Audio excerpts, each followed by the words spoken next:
जब लग गुरु मिले न सांचा, तब लग गुरु करो 10 पांचा। क्या गुरु बदल सकते हैं? क्या गुरु बदलने से पाप लगता है? अध्यात्म के इस मैदान में आखिर सही गुरु कौन है? गीता जी में वर्णित तत्वदर्शी संत कौन है? इन सभी प्रश्नों के उत्तर जानने के लिए अवश्य सुनिए जगत गुरु तत्वदर्शी संत रामपाल जी महाराज के मंगल प्रवचन। परमेश्वर ने सूक्ष्म वेद में कहा है, तीर तुपक तलवार कटारी जम धड़ जोर बधावे हैं, और हर पैड़ी हर हेथ ना जाण्या वहां जा तेग चलावे हैं, और काटे शीस नहीं दिल करुणा ये जग में साध को आवे हैं, और जो जन इनके दर्शन को जावे उनको भी नरक पठावे। कहते हर पैड़ी, हर की पैड़ी कहे भगवान के प्रति कोई दया नहीं और आपस में कत्लेआम कर रहे हैं, और काटे शीस नहीं दिल करुणा ये जग में साधु को महात्मा। और कहते इनके तो दर्शन भी कोई करने जाए ना उसने भी नरक पठावे। हमने आसपास देखा गाँव में, हमारे गांव में नाथों का डेरा था एक, अब भी है, तो जो भी उनके संपर्क में आता उन्हें पहले सुल्फा प्याण सिखाते, उसको एक चलम सी रखा दे मिट्टी की इतनी सुल्फा भरकर टर्न कर देते, फिर वो चोरी करता क्योंकि आदि बन जाता, घर क्या तो लुकमा लाता दाने लाता, उन्हें सुल्फा पीना डेली। तो नो बिगाड़ दिए, कहते इनके दर्शन जाओ उन भी नरक भेज दें, ये काहे कि भक्ति कराओगे करेंगे। अब धर्मदास इन बातों न सुन के बहुत प्रभावित हुआ। पुण्यात्माओं, बहुत कुछ परमात्मा ने उसको समझाया, उस प्यारी आत्मा ने बड़ा ध्यान से सुना, लेकिन ये मन, ये पुराना रंग जल्दी सी हटता नहीं। काफी देर सुनते सुनाते फिर कोई ऐसी बात कह दी धर्मदास जी ने कि महात्मा जी आप तो बहुत कड़वी कड़वी बातें कह रहे हो, क्या इनकी पूजा करने वाले निकम्मे होते हैं? परमात्मा ने कहा मैं नहीं कह रहा, आपकी गीता बोल रही है। कहने का भाव ये है कि धर्मदास जी ने फिर से परमात्मा की बातों में अरुचि व्यक्त कर दी। अरुचि व्यक्त की तो परमात्मा कबीर परमेश्वर जी फिर अंतर ध्यान हो गए। अंतर ध्यान हुए तो वो फिर रोने लग गया, फिर रोने लग गया, हे भगवान मेरे पर गलती बन गई। इतना अच्छा ज्ञान दिया और सारे सत प्रमाण दिए, अब क्योंकि हम श्रद्धालु इतने हैं, हम इन भगवानों की जो पूजा करते थे इनके विषय में कुछ सुनना भी पसंद नहीं करते कुछ दिन तो। लेकिन पुण्यात्माओं, अगर कोई दंत कथा सुनाता हो, अपनी महिमा व्यर्थ बनाता हो तो वो नहीं सुननी चाहिए। सदग्रंथों में लिखे प्रमाणों को नहीं मानता है तो वो आदमी ठीक नहीं। उसके विषय में परमेश्वर कहते हैं जानबूझ साची तजय करे झूठते ने, और ताकि संगत है प्रभु सपने में बना दे। ये से उसकर परमात्मा अंतर ध्यान हो गए। अब धर्मदास के सामने अंधेरा छा गया, और पुण्यात्माओं, जिस परमात्मा को सर्व सुखदायी बताया जाता है वो परमात्मा जहां प्रकट हो जाता है 100 किलोमीटर में को तो कम से कम शांति हो जाती है, और वो तो बैठे उसके कति साथ में। जैसे किसी का कोई हाथ पर गर्म पानी या चाय गिर गई हो, उसमें कितनी पीड़ा होती है, और उसके ऊपर बर्फ का टुकड़ा रख दिया जाए, कैसा महसूस करता है? जैसे उस पर कुछ भी नहीं है, शांत हो जाता है। ऐसी दशा है भगवान जब उसके पास थे तो वो उनके उसको इतनी शांति थी, परमात्मा के दूर होते ही उसके अंदर वही फिर पीड़ाएं, जैसे रह पुत्र गई इधर उधर की बातें, वो नूर फलाना नूर नू कर दूं वैसे कर दूं। ये आग है सबके अंदर, जल रहा है प्राणी अपनी अपनी आग में। तो वो महसूस, उसको जो आनंद हो रहा था वो खत्म हो गया, और जो ज्ञान उसे मिला वो प्रमाणित और फिर भी अपनी किस्मत को रो रहा कि मैं कैसा दुष्ट हूं, मैंने भगवान खो दिया।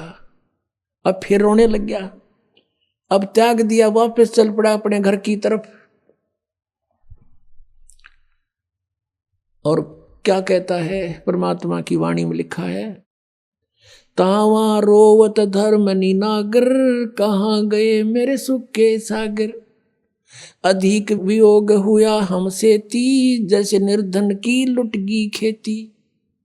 कलप करे और मन में रोवे, दसों दिशा को वो मग जावे। अब रो रहा है, अन्यों कहे भगवान बेग में लो करूं अपघाता, अब ना जीऊं सुनो विधाता। अब धर्मदास जी नो देखे कि भगवान कहीं मेरे पीछे तो नहीं है, ऊपर तो आकाश में तो कहीं दिखाई नहीं दे रहे हैं। कहते हैं कलप करे और मन में रोवे, दसों दिशा को वो मग जोवे। चारों तरफ देख रहा हूं, दसों दिशा को, ऊपर को नीचे को, और कहता बेग में लो कर हूं अपघाता, मैं ना जीवूं सुनो विधाता।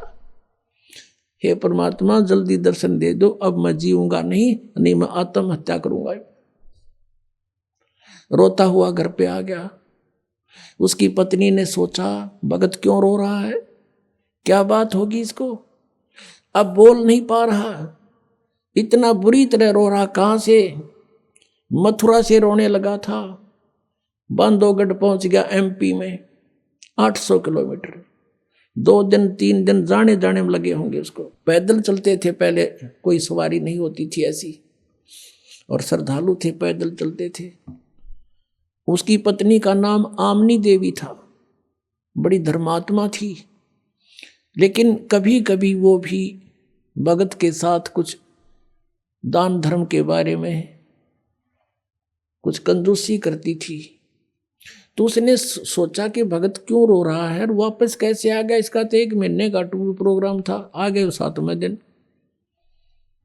उसने सोचा बात क्या है, और उसके मुंह की तरफ देख रही है, और वो रो ऐसे बुरी तरह रहा जैसे किसी बालक के माँ बाप दोनों मर जा, वो बालक रोया करे। इतना बुरी तरह जमीन पर ऐसे मुंह के बल पड़ गिर के और बुरी तरह रो रहा है। उसने सोचा इसके क्या हो गया, इतना जल्दी कैसे आ गया। आमनी ने सोचा कि हो सकता है इसके किसी ने ठग ने पैसे लूट लिए हो, और मैं कंजूस हूं, कई बार इसको कह देती थी जब वो धर्म भंडारे करता था, खुले हाथ में टोक दिया करती कि बच्चे के खाएंगे, घना दान ना करया करे। तो उसने सोचा कि अब ये न्यू ना रो रहा हो कि मैं इसका पैसा किसी ने ठग लिया, चुरा लिया, जो यात्रा के लिए ले गया था। और अब ये सोच रहा होगा कि मैं दोबारा जान की सोचूंगा, पैसे की कहूंगा तो यह मुंह चढ़ावेगी। तो उसने सोचा कि जिस कारण से रो रहा हो। अब वो धीरे धीरे कहती है सेठ जी क्यों रो रहे हो, किसी ने पैसे निकाल लिए होंगे ना, तुम्हारे तो भगवान ने बहुत दे रखा है, और कितने पैसे ले जाओ आप, और ले जाओ, आप पूरा करके आओ अपना कार्य। अब वो 1 घंटा 2 घंटा खूब रो लिया, धीरे धीरे सबकता हुआ, रोता रोता कहता कि आमनी यदि मेरा यूं धन खो गया होता, भौतिक धन कोई चुरा लेता, मैं नहीं रोता, फिर ले जाता, लेकिन मेरा वो धन गुम हो गया जो मुझे अब शायद मिला नहीं, और वो मिले नहीं मैं जी नहीं सकता। आमनी ने पूछा कि ऐसा कौन सा धन था तेरा। अब ये बात सुनकर बैकग्राउंड कहानी की तरफ देखकर वो फिर बुरी तरह रोने लग गया। रोते रोते काफी देर के बाद जब उस थोड़ा सा स्वाभाविक सा हुआ, शांत हुआ, सारी कथा बताने लगा।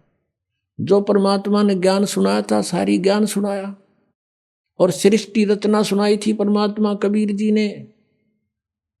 अब इतना समय नहीं रहा आज के सत्संग में, नहीं वो भी सुनाता, कल सुनाएंगे।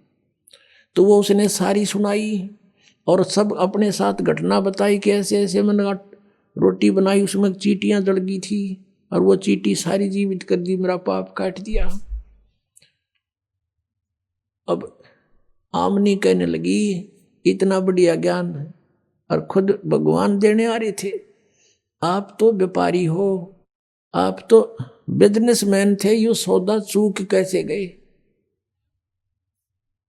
अब धर्मदास कहता जिंदगी में पहली बार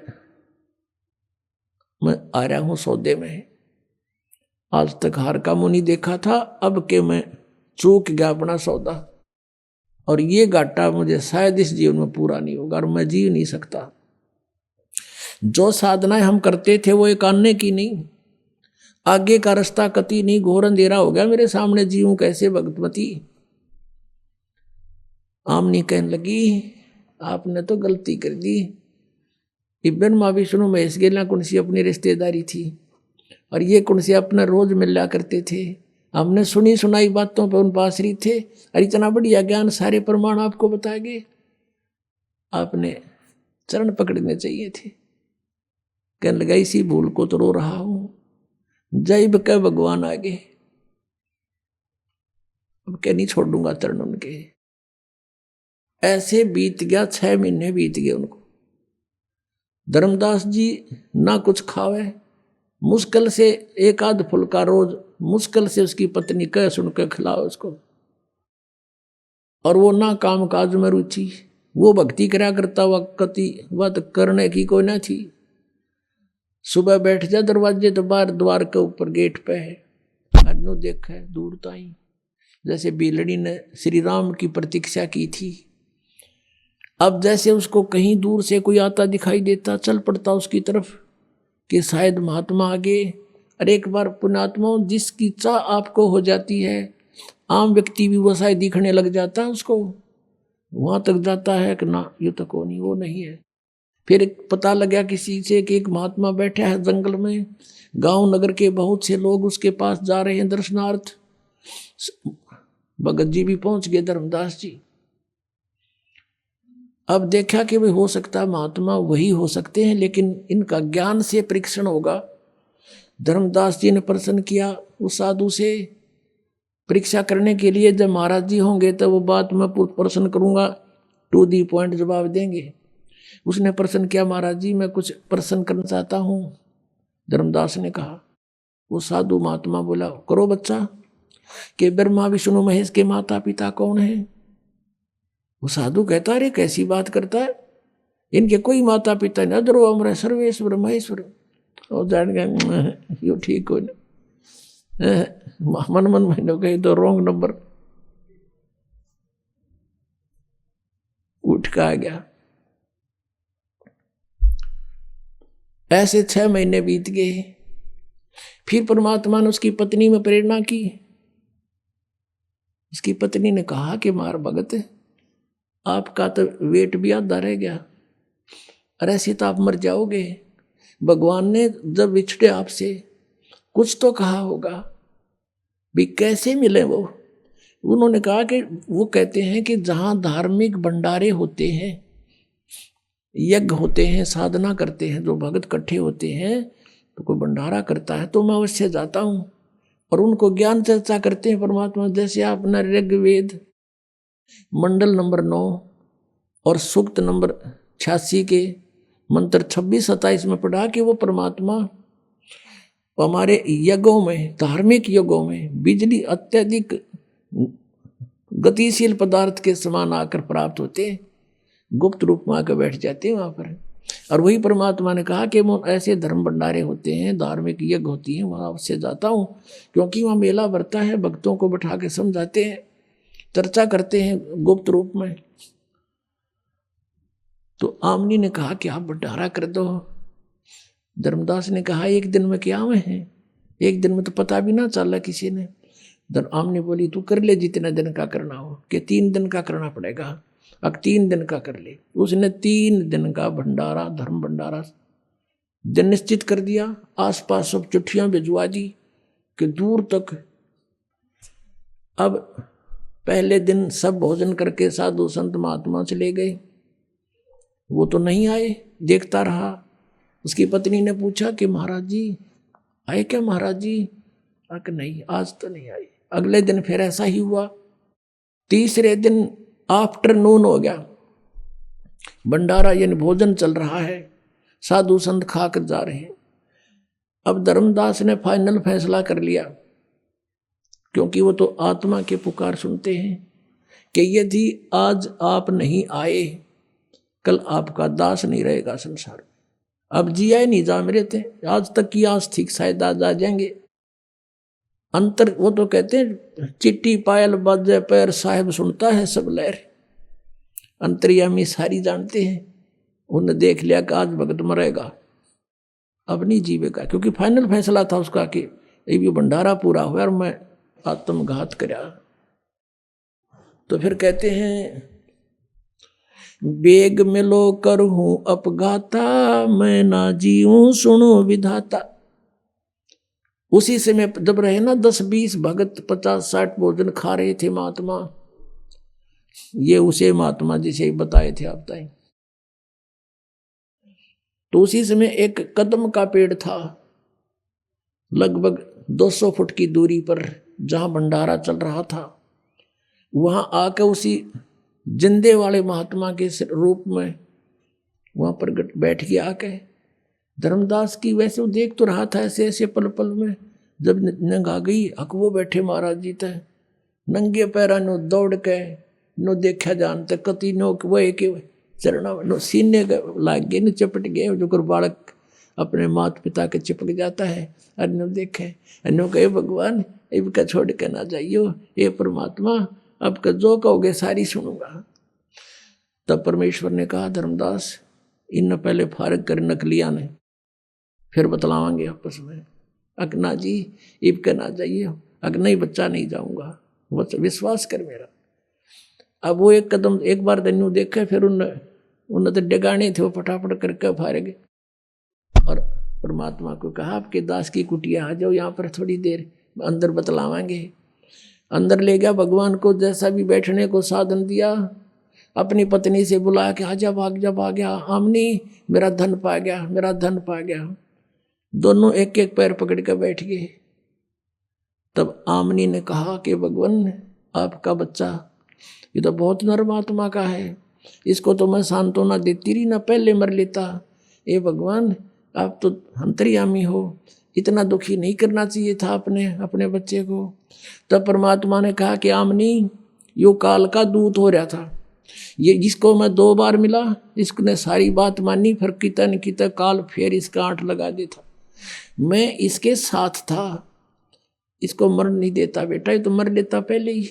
इसका बड़ का डैमन है, इसका लोहा गर्म किया है।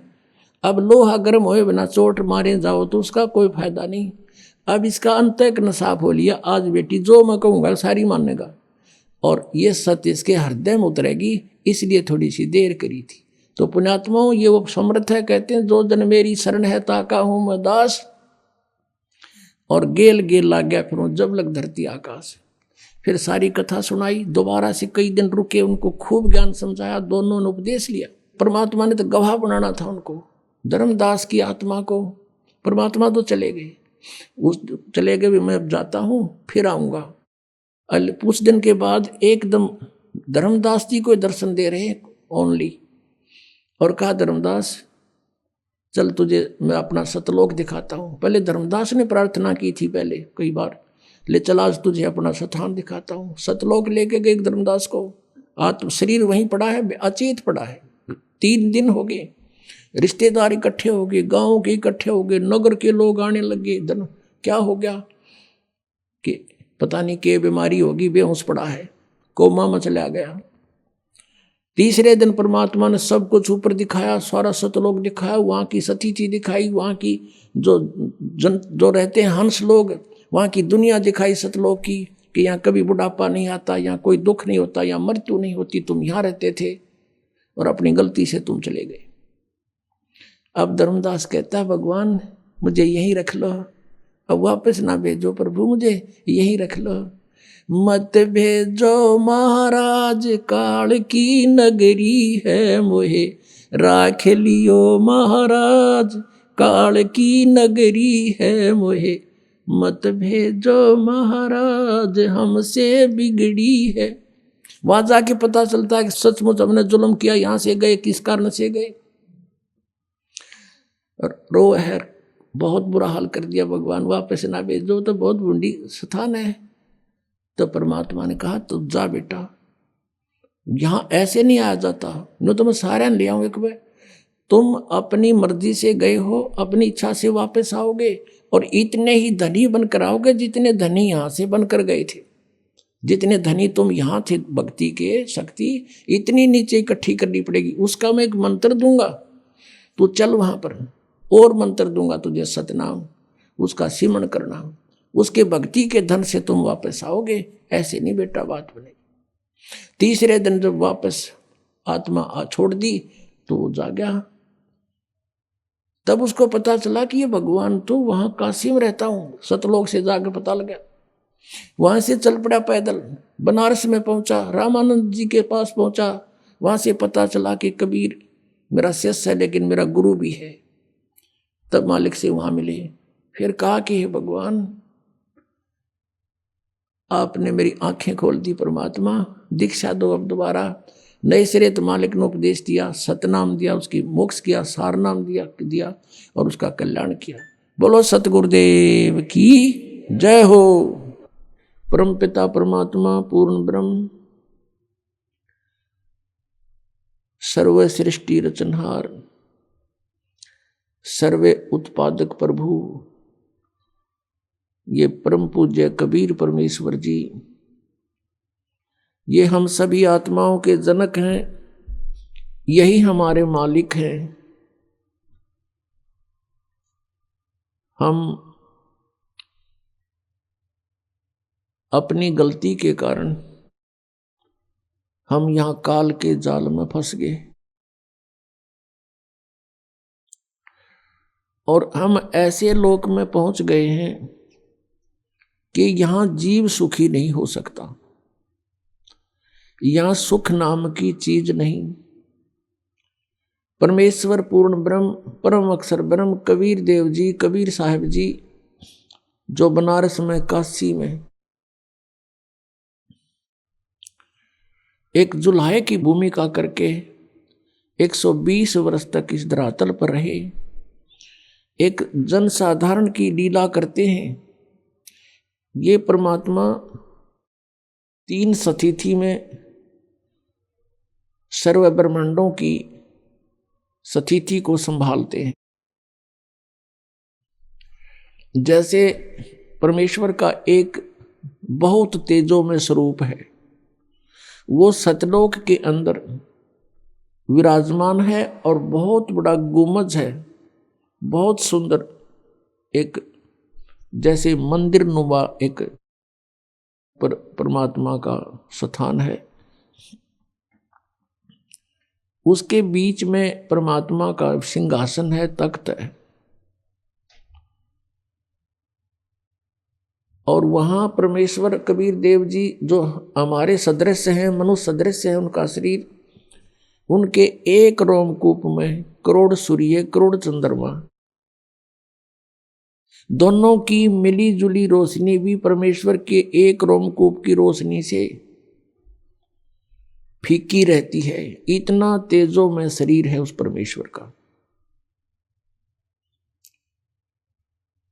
और फिर जब वो परमात्मा हमारे को यह सद्बुद्धि देने आते हैं, यथार्थ ज्ञान बताने आते हैं, तब अपना अन्य रूप धारण करते हैं। उस रूप में तो वहीं रहते हैं, एक अन्य रूप धारण करते हैं हल्के तेज पुंज का। यदि वो परमात्मा उसी तेजों में शरीर युक्त यहाँ आ जावे तो हमारी आंखें बंद हो जावें, जैसे उल्लू सूर्य को नहीं देख सकता। ठीक इसी प्रकार हमारी ये चरम दृष्टि परमात्मा के उस नूरी शरीर के प्रकाश को, उस नूर को नहीं देख सकती, सहन नहीं कर सकती। इसलिए परमात्मा हल्के तेज पुंज का अपने शरीर को सरल करता हुआ, हल्का करता हुआ और यहां आते हैं। और यहां आने की उनकी 2 सतिथि है। एक तो एक युग में वो पूरा जीवन जीते हैं जैसे एक जन साधारण का जन्म होता है। जैसे एक बच्चा उत्पन्न होता है, धीरे धीरे बड़ा होता है, फिर अपने रोजगार में लग जाता है, एक गृहस्थी चलाता है, ऐसे फिर वो चला जाता है, वृद्ध होता है। एक ऐसी भूमिका प्रत्येक युग में परमात्मा करते हैं। वो जन्म नहीं लेते क्योंकि वो भगवान है, वो एक शिशु रूप धारण करके छोटे बालक का और तालाब के अंदर कमल के फूल पर विराजमान होते हैं। इसलिए परमात्मा को नारायण कहा गया है। नारायण माने जल के ऊपर विराजमान होने वाला। तो वो परमात्मा एक लीला करते हैं, वहां से पूर्व के जो संस्कारी हंस होते हैं, बहुत अच्छी आत्मा होती हैं, उनको वो प्राप्त होते हैं और फिर लीलामय तरीके से वो धीरे धीरे बड़े होने लगते हैं। वो कोई भी जलपान नहीं करते, फिर कुंवारी गायें दूध देती है परमात्मा के आशीर्वाद से। कुंवारी गायों के दूध से उस बालक रूपधारी परमात्मा की परवरिश की लीला होती है। फिर वो बड़े होते हैं तो अपने तत्व ज्ञान का प्रचार करते हैं। ये परमात्मा की दूसरी सतिथि है। और तीसरी सतिथि अर्थात यहां आने वाली दूसरी सतिथि, वो कभी भी किसी समय प्रकट हो जाते हैं। जैसे एक मेहमान आता है, अतिथि आता है। अतिथि का अर्थ होता है जिसके आने की तिथि पूर्व निर्धारित ना हो, कभी भी आ जावे। तो कबीर परमेश्वर, वो पूर्ण ब्रह्म, परम अक्षर ब्रह्म, कभी भी कहीं पर भी एक साधु रूप बनाकर कुछ दिन कहीं रह करके कुछ पुण्यात्माओं का उद्धार कर देते हैं और अच्छी आत्मा को मिलते हैं। ये उस परमात्मा की तीसरी स्थिति है, अतिथि रूप में आने की। जैसे यजुर्वेद अध्याय नंबर 5 के मंत्र नंबर 1 में दोनों स्थिति बताई हैं। अग्नि तनुरसी, अग्नि माने परमेश्वर, परमेश्वर का तेजो में शरीर है, इसलिए परमात्मा को अग्नि नाम से उपमा दी गई है। अग्नि माने है तेजो में स्वरूप, तेजो में परमेश्वर। अग्नि तनुरसी है परमेश्वर, आपका शरीर है, आप सह शरीर हैं, आपका बहुत सुंदर शरीर है। विष्णुवे तवा सोमस्य तनुरसी, तवा माने उस परमेश्वर का, विष्णुवे माने सबका धारण पोषण करने के लिए, तवा माने उस, विष्णुवे माने सबका धारण पोषण करने के लिए। अमर पुरुष का, सोमस्य अमर पुरुष का शरीर है। विष्णुवे तवा सोमस्य तनुरसी, तनुअसी। तो उस परमात्मा का सबका धारण पोषण करने के लिए भी शरीर है। श्रीमद् भगवत गीता अध्याय नंबर 15 के श्लोक नंबर 1 से 4 में उल्टे लटके हुए संसार रूपी वृक्ष की स्थिति बताई है कि इस संसार को ऐसा जानो जैसे उल्टा लटका हुआ वृक्ष हो, जिसकी जड़ ऊपर न हो और तीनों शाखा, रजगुण ब्रह्मा, सदगुण विष्णु, तम गुण शिव जी, ये शाखा नीचे को हो। और इस संसार रूपी वृक्ष के सभी विभागों को तत्वदर्शी संत ही बता सकता है। जो उसके सभी विभाग बताता है वो तत्वदर्शी संत है। उस तत्वदर्शी संत की प्राप्ति के उपरांत तत्व ज्ञान रूपी शस्त्र के द्वारा इस अज्ञान को काटकर, अर्थात इस तत्व ज्ञान को समझकर उसके पश्चात परमेश्वर के उस परम पद की खोज करनी चाहिए, जहां जाने के बाद साधक फिर लौटकर संसार में नहीं आते। गीता जी अध्याय नंबर 15 के श्लोक नंबर 16-17 में 3 पुरुष बताए हैं, 3 प्रभु, एक सरपुरुष, एक अक्षर पुरुष। सरपुरुष ये 21 ब्रह्मांड का स्वामी है, इसको ब्रह्म भी कहते हैं, सरब्रह्म भी कहते हैं, सरपुरुष भी कहते हैं। अक्षर पुरुष ये 7 संख ब्रह्मांड का मालिक है, लेकिन इन दोनों के शरीर नाशवान है। इनके अंतर्गत जितने प्राणी हैं सबके, वो सभी नाशवान है। केवल जीव आत्मा किसी की नहीं मरती, वो तो कुत्ते गधे की भी नहीं मरती। इसलिए गीता जी अध्याय नंबर 15 के श्लोक नंबर 17 में तुरंत कहा है कि उत्तम पुरुष है तू अन्य, परमात्मा इति उदारते, यह लोग तरमाविष्य विभर्ति अवय ईश्वर है। वो श्रेष्ठ परमात्मा तो कोई और ही है जिसको परमात्मा कहते हैं, और वही तीनों लोकों में प्रवेश करके सबका धारण पोषण करता है। वो है अवय ईश्वर, अविनाशी परमात्मा। तो तीनों लोकों में प्रवेश करके धारण पोषण कौन करता है? जैसे मूल से जड़ से पूरे वृक्ष को आहार प्राप्त होता है, जड़ पूरे वृक्ष की पोषण करता है, पूरे वृक्ष का पोषण करता है जड़। अब जड़ रूपी भगवान वो परम दिव्य पुरुष है, परम अक्षर ब्रह्म है, तो वो कबीर देव है। ये वो कबीर देव है जो बनारस में काशी में आए थे और दानक की भूमिका किया करते थे।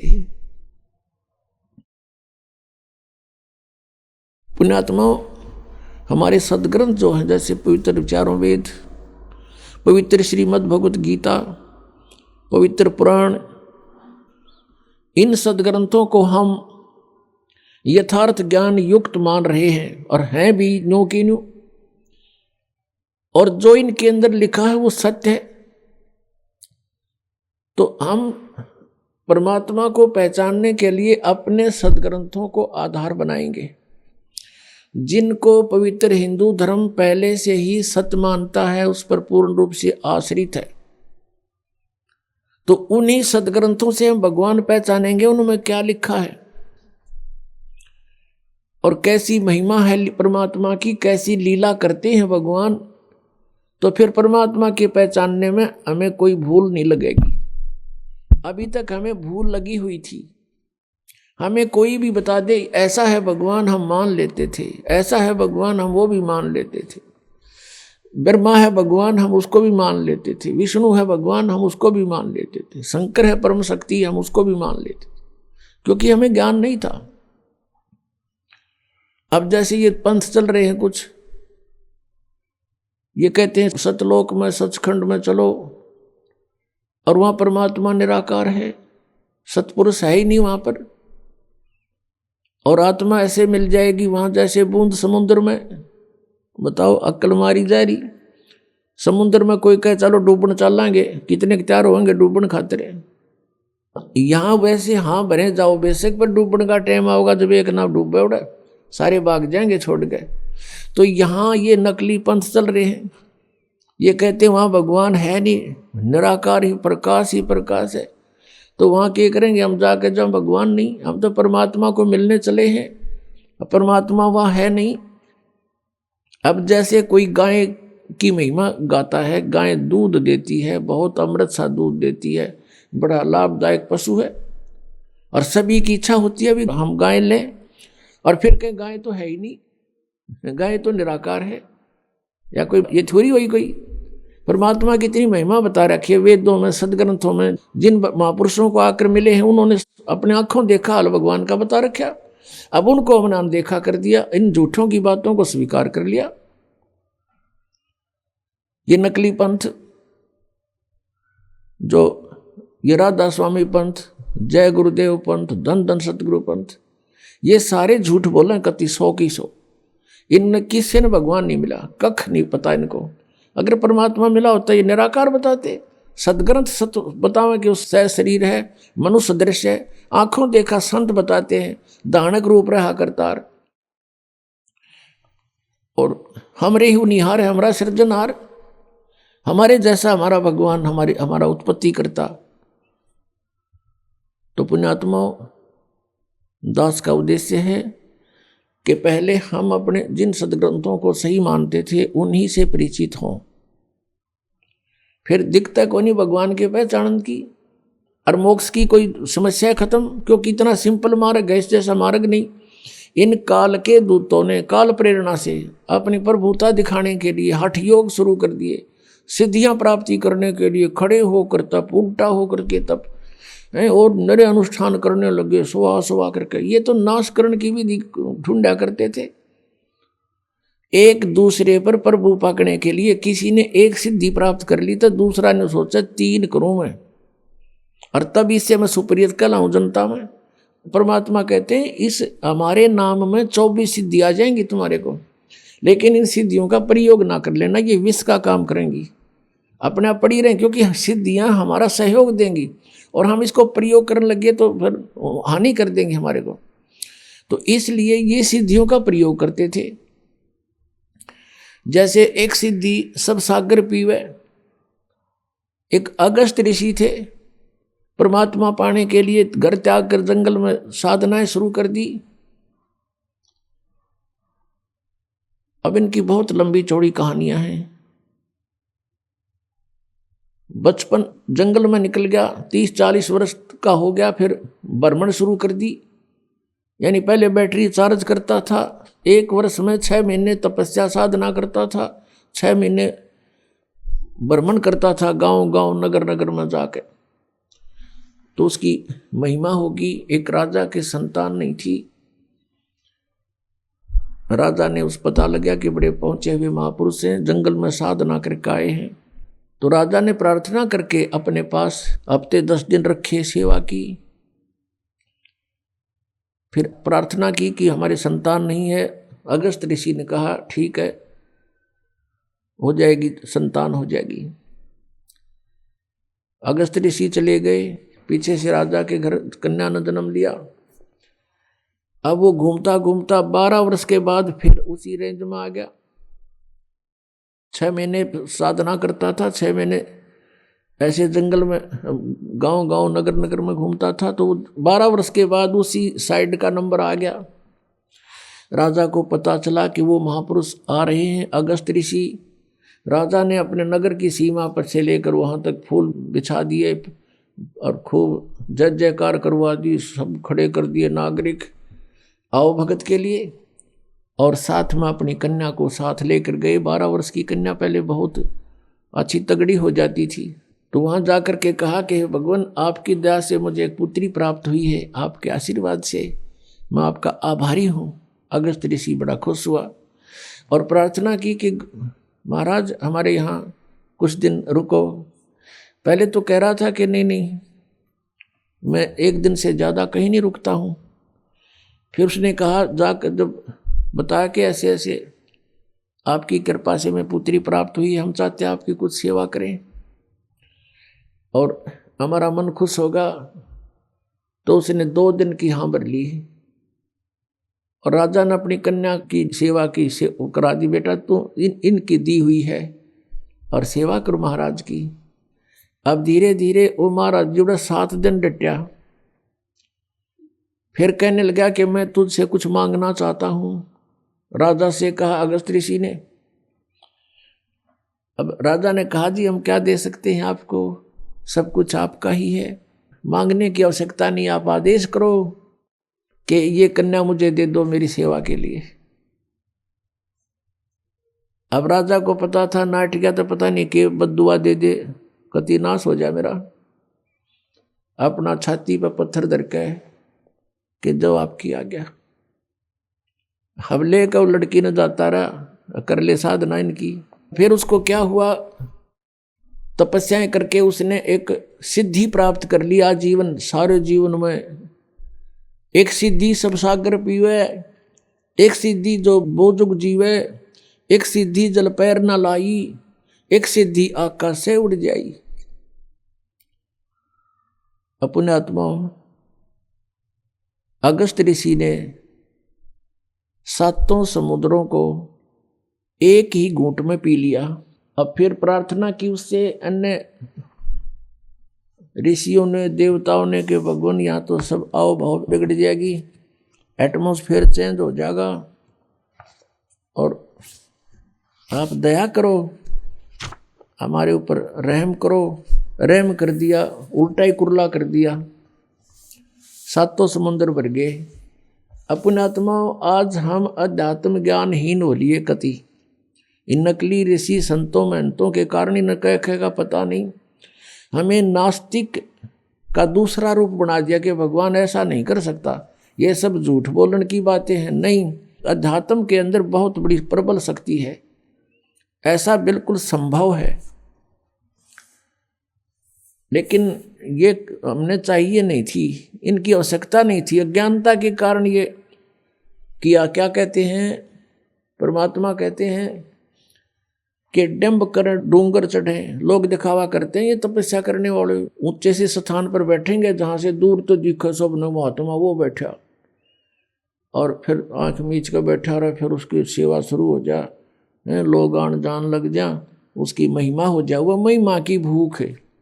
परमात्मा कहते हैं कि डंब करें डूंगर चढ़े, डूंगर माने ऊंचे टीले पे, पहाड़ पे, पहाड़ पे, अंतर झीनी झूल जग जाने बंदगी करेंगे वो सूल बबूल। आम जनता ने सोचा बड़ा महात्मा भाई कमाल कर रहा, घर छोड़ कर देख परमात्मा के लिए कितना संघर्ष कर रहा है। तो कहते हैं ये तो वो है सूल बबूल, ये तो काटे वो अपने आने वाले जीवन में, इसकी साधना ठीक नहीं। अब एक दो भक्त थे, घर से चल पड़े परमात्मा पाने के लिए। उनको एक महात्मा मिल गए जिसका बहुत बोलबाला था, बड़े सिद्ध पुरुष कहां थे। दोनों ने वहां दीक्षा ले ली, घर त्याग कर चले गए, सन्यासी हो गए।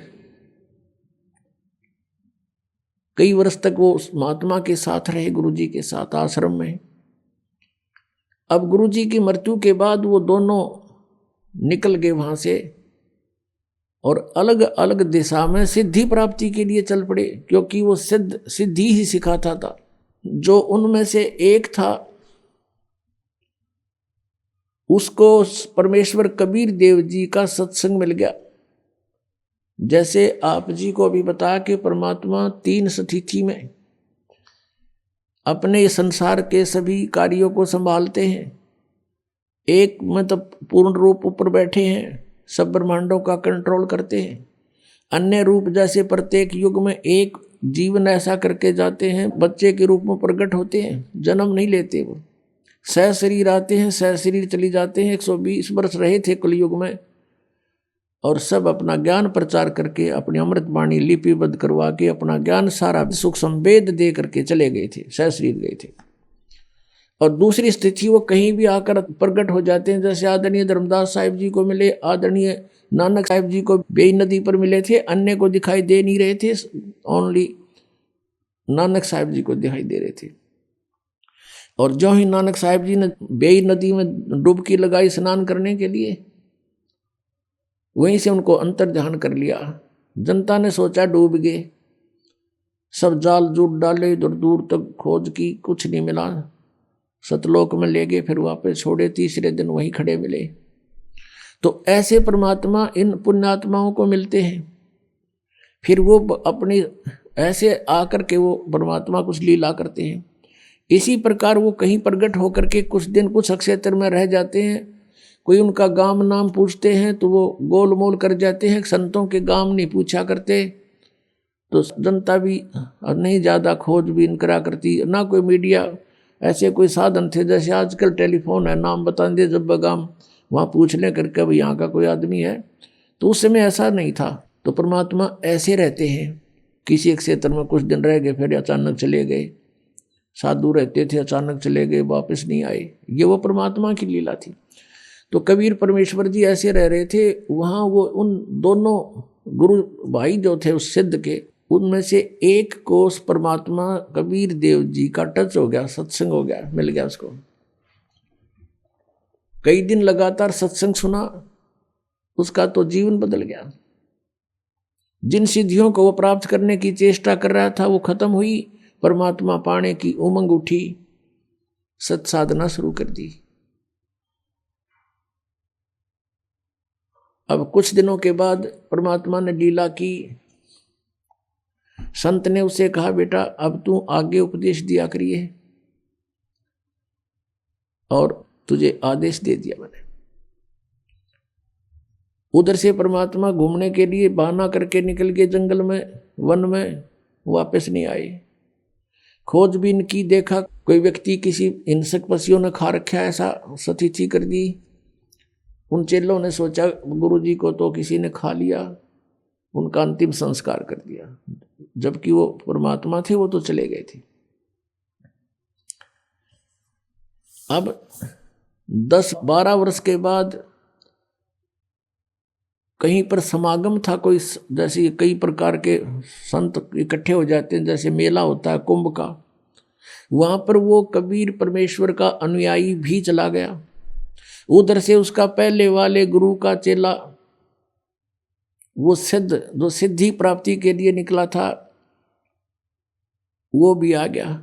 12 वर्ष के बाद दोनों मिले, गले से मिले, बड़ी खुशी हुई। और फिर दरिया के किनारे बैठे थे, चर्चा चली कि बोलो भाई क्या उपलब्धि हुई 12 वर्ष के बाद। अब जो परमात्मा कबीर जी से परिचित हो गया था, उसने कहा भी मुझे तो सब कुछ मिल गया। अब वो जो सिद्ध पुरुष सिद्धि ही करने की चेष्टा में था, उसने पूछा कोई सिद्धि बता, क्या प्राप्त हुई तुझे। अब वो कबीर पंथी ने कहा कि भाई सिद्धियां की हमें जरूरत को नहीं, हमें परमात्मा मिल गए। परमात्मा पाना था हमने इन सिद्धियों से, ये तो खिलौने हैं, बच्चे खेलते हैं इनके साथ। तो वो कहता है सिद्ध जो उसका गुरु भाई था, सिद्ध पुरुष का चेला, अब भी सिद्धि वाले डले ढो रहा था। उसने कहा तू अच्छा आदमी है, अरे सिद्धि मैं बताऊं मुझे क्या उपलब्धि हुई, अभी दिखाता हूं आपको। दरिया के ऊपर के ऐसे चल पड़ा जैसे थल पर चलते हैं, और परले पार चला गया, वापस फिर आ गया। देखा मैंने ये सिद्धि प्राप्त कर ली। अब उसने माथे बात मारा कबीर पंथी ने बोला 12 वर्ष में तने 2 अन्य की कमाई करी, एक अन्य में ये नौका वाला परली साइड में छोड़ देता है, एक अन्य में उल्टा ले आता है। सारे 12 वर्ष में तने 2 अन्य की कमाई करी, ये टट्टू साधना प्राप्त हुई, क्या उपलब्धि हुई तेरी। इस बात से वो बड़ा प्रभावित हुआ, फिर बैठ गया उसके पास। अक्सर सचमुच यूं के डले डोए बने, ये तो नौकाले में बैठ के कोई चला जा ढाई अन्य में मजदूरी कर ले, इसका अच्छा किता। फिर उसको सारा ज्ञान जो परमेश्वर से प्राप्त था, अब उस भगत ने नूना बेरा था, वो भगवान थे, वो तो गुरु एक संत मानते थे। वो सारा ज्ञान जो परमात्मा से प्राप्त हुआ था अपने गुरु भाई को सुनाया, बड़ा प्रभावित हुआ। अपने आत्मा जिसने भगवान पाना है वो बकवाद नहीं करा करते, वो तुरंत समर्पित हो जाते हैं। उसके प्रेरणा जबरदस्त जागी कि अब मेरा कल्याण क्यों कर होगा, मन तो डला डोलिए, सारा जीवन खो दिया, कुछ कृपा करो, मेरा भी उद्धार करवा दो, महापुरुष से मुझे नाम दिला दो। अब फिर वो भगत रोने लग गया जो कबीर पंथी था। तब वो सिद्ध जो था सिद्ध, वो कहने लगा आप क्यों रो रहे हो। कहने लगा वो कबीर पंथी कहता मैं इसलिए रो रहा हूं कि आपका कल्याण संभव नहीं। भैया ऐसी क्या बात होगी, मेरा कल्याण संभव क्यों नहीं। अब वो कबीर पंथी कहता है कि भाई बात सुन, तू और मैं एक गुरु के चेले थे, एक गुरु के शिष्य थे, तू सीनियर था मैं जूनियर था, वहां सिद्ध के वहां कहा ऐसा ही है।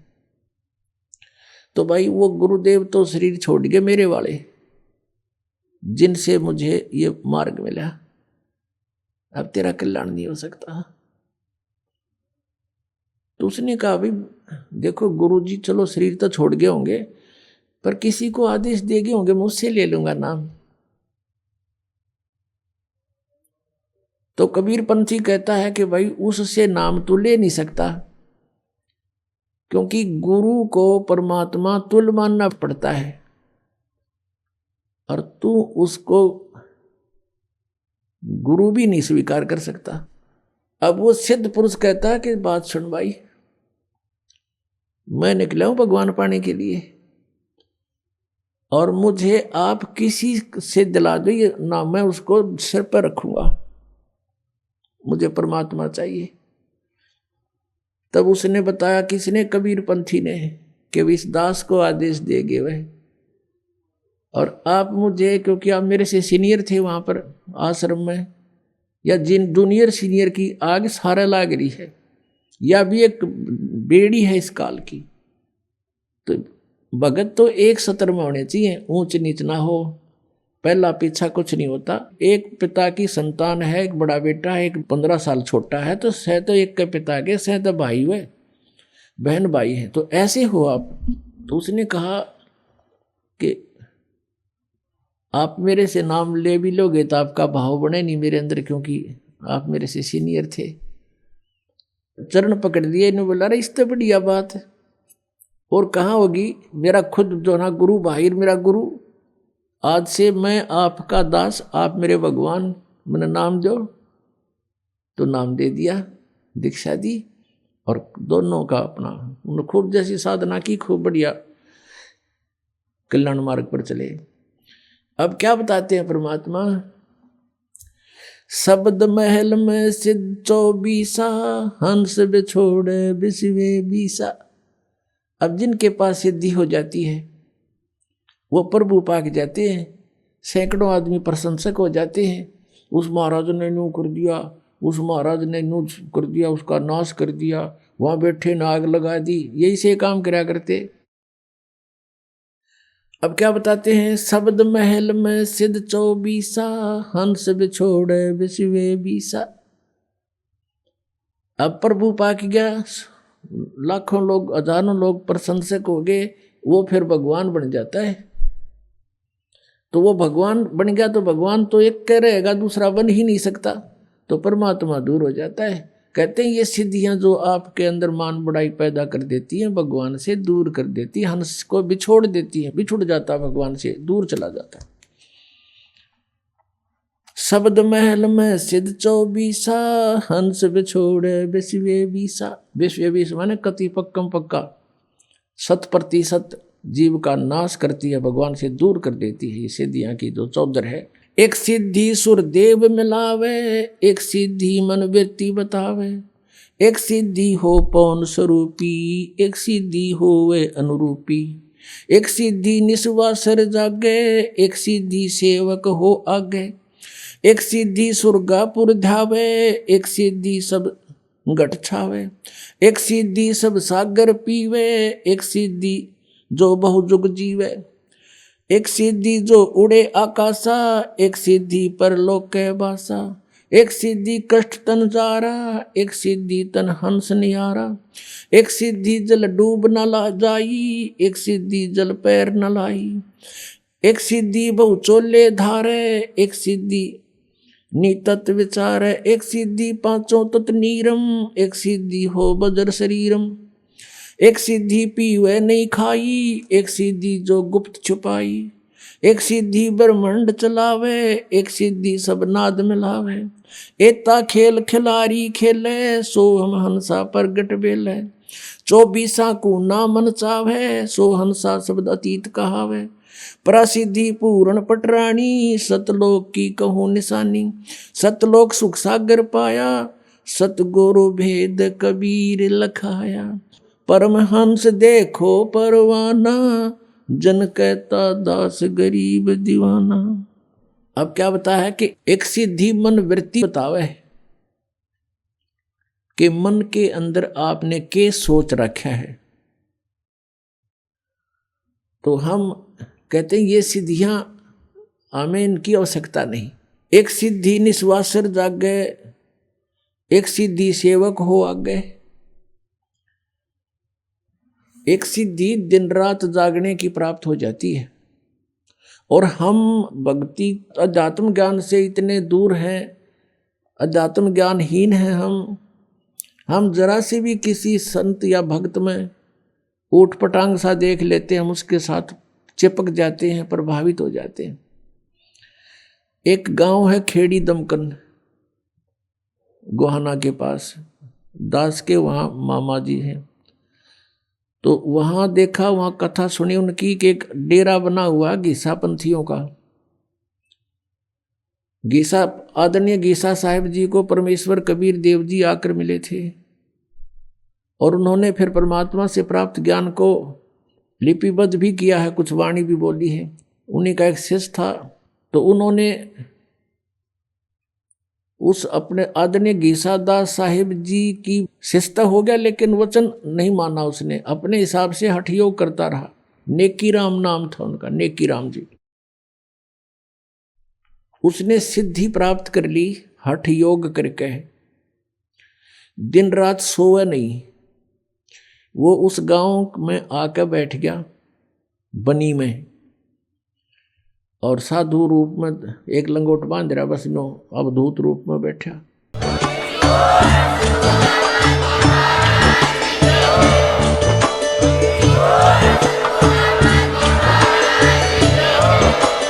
आप सुन रहे थे जगत गुरु तत्वदर्शी संत रामपाल जी महाराज जी के मंगल प्रवचन। अधिक जानकारी के लिए विजिट कीजिए हमारी वेबसाइट www.jagatgururampalji.org।